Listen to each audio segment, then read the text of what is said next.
Aujourd'hui, on débute une série de reportages sur Mazda. On se trouve actuellement au Centre de recherche et développement du côté de Irvine, en Californie, et on a de vraies belles pièces à vous présenter. Vous savez que chez Mazda, il y a au moins 2 voitures qui représentent très bien la philosophie de la marque et qui prouvent que Mazda sort des sentiers battus facilement.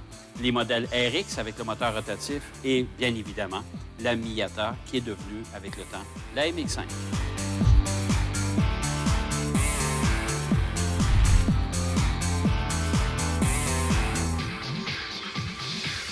Fin des années 70, Mazda GLC. Moi, je suis pas sûr que les plus jeunes se souviennent de ça.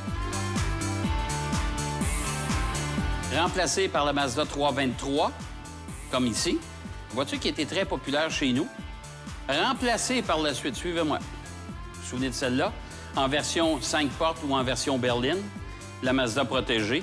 Et finalement, on retrouve la voiture qu'on connaît aujourd'hui, la Mazda 3.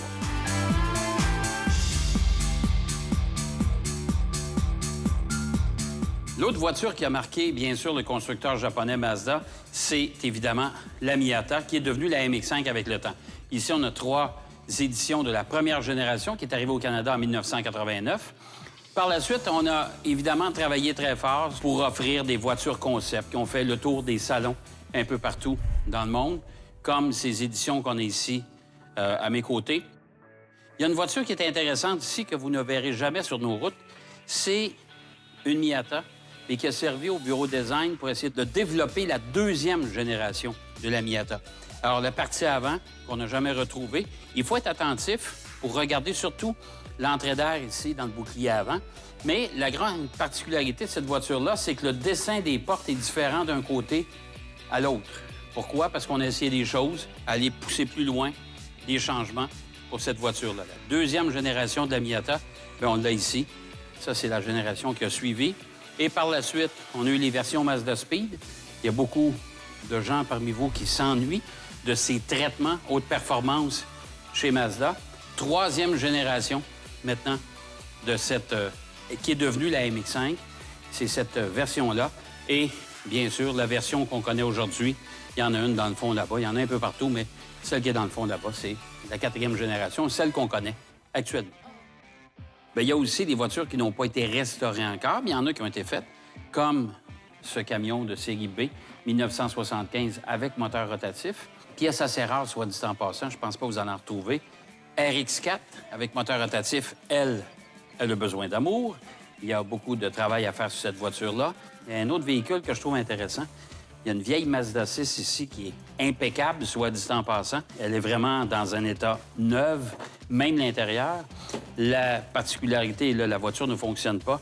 Mais c'est à la fameuse époque avec les ceintures amovibles. Je ne sais pas si vous vous souvenez, les fameuses ceintures qui grimpaient ici le long de la portière pour venir vous attacher tout seul. Ça a fait un certain temps, et ça a fait un certain temps chez certains constructeurs. C'est pas tout le monde qui avait ce fameux système-là. Mais cette voiture-là, elle est impeccable. On vous a présenté un bref aperçu de cette caverne d'Ali Baba, ici à Irvine, en Californie, le centre de recherche et développement de chez Mazda. On n'a pas accès nécessairement à tous les étages. Ça, malheureusement, on ne peut pas vous montrer ce qui va se passer chez Mazda dans les 20 prochaines années. Chose certaine, c'est qu'on va vous garder en haleine parce que dans les prochaines semaines, dans les prochains mois, on va vous présenter des essais assez spéciaux de voitures ici qu'on a eu l'occasion de conduire sur la route. Des voitures qui appartiennent au musée de Mazda, mais aussi on va vous présenter l'événement Seven Stock, l'événement qui rassemble des centaines et des centaines d'amateurs de moteurs rotatifs de Mazda au circuit de Fontana. Restez avec nous, c'est une histoire à suivre. Cette émission vous a été présentée par Total Quartz et Ici Pneus, Centre de l'Auto.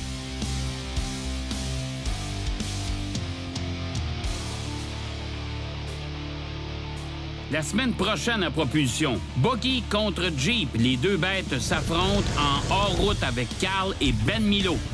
Simon nous amène en piste pour l'essai de la BMW X2 et on se balade sur les routes de la Californie à bord de la Lamborghini Aventador S Roadster. Aujourd'hui, dans ma collection, la Toyota Supra Turbo 1994, une sportive d'exception qui avait été lancée après l'arrivée des générations de 300ZX, RX-7, Dodge Stealth et Acura NSX et qui révolutionnait littéralement le marché de la sportive avec un 6-cylindres turbo compressé de 320 chevaux qui permettait à la voiture de franchir le 0-100 en 5,1 secondes. Cette voiture-là coûtait cependant un prix astronomique, c'était 68 000 $ en 1994. Alors, ramener ça aujourd'hui, ça fait à peu près 150 000 $. C'est beaucoup d'argent, mais on va voir dans quelques mois combien coûtera la future Supra. Pour plus de détails, visitez ma page YouTube Auto Joubert où vous allez en apprendre davantage sur les voitures qui m'ont marqué.